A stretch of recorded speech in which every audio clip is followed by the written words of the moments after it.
Alconbury Weald is a really fascinating project for us because it has all of the kind of core elements that our strategic developers were really interested in. It's a massive site, 575 hectares, over 1,400 acres. Being a former airfield site, it has a tremendous amount of space around it, and that's something that we're really keen is maintained throughout the life of the development and its new guise. So having half of the site as open green space as a backdrop to both the housing and the business space is really key to what Alconbury Weald is all about. The site's incredibly well connected. It basically sits on the north-south transport spine of the country. It's got the A1 one side of it and the East Coast Main Line the other. And it's got the A14, the main east-west transport route as well, runs alongside the site. So it's really one of the best connected sites in the country. So overall, Alconbury Weald will take about 20 years to develop in total, and that will be to deliver 8,000 homes and the 3 million square foot of commercial space.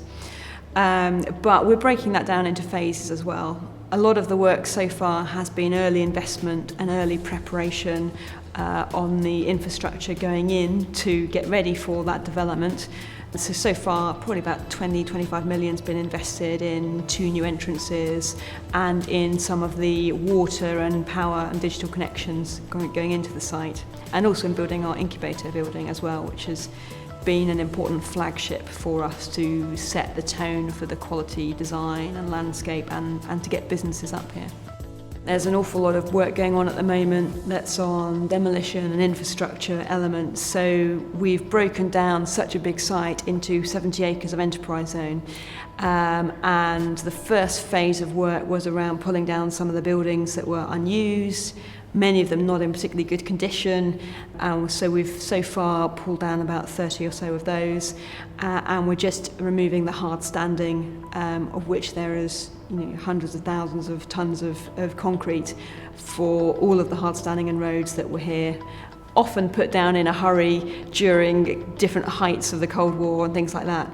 One of our aspirations has always been to make as much possible to reuse and recycle the materials that we're able to pull up through this work. We've set our contractors a target of 97% use of recycling, and a lot of the concrete that is coming up is actually quite high grade. So engineers get very excited about the fact that it is aviation grade, high level concrete, which means you can reuse and recycle a high percentage of it. So we've got a lot of crushers on site at the moment who are going through the process, sorting it all out, grading out the different aspects. So we want to make as much use as possible of what we've got on site and take as little as possible off-site for landfill. This is a unique site, mostly because, as well as the Second World War elements, it did have this unique reconnaissance role around the Cold War and was the only UK base for the U-2 spy plane. So a lot of the heritage aspects that are really important to partners and to us relate to that Cold War use. We've got 4 listed buildings on site. 3 relate to the U-2, the avionics building, which is unique in Europe, and 2 of our 4 series hangars, which house the U-2. And we also have a Second World War watchtower. And some of the work that we've been doing has actually been to create the historic setting around the Second World War watchtower, because it was crammed in rather by sort of 70s and 80s military builds. Unfortunately, we haven't been able to keep all of the buildings that we wanted to on the heritage side. Obviously, some of them were put up very quickly. A lot were using materials, a lot of asbestos and things that we aren't particularly things that you want around anymore. One of the buildings that unfortunately had to come down was the parachute drying tower. It was right in the wrong place for road movements, and while we looked at whether you could move it, it just wasn't substantial enough to be able to do that, and it had some pretty nasty stuff in there. So we recorded every inch of it that we could, and had to bring it down. This is a really interesting site in that at the moment there's not a lot of trees here. And a lot of the trees that are here are quite good quality but completely in the wrong place, because they've normally been used for shielding wind across the runways. So as well as bringing in some large trees, we are growing our own on a community tree nursery on the site, which is great, but they're all quite small. So we're also moving some of the bigger trees that are on site over to where we need them to be.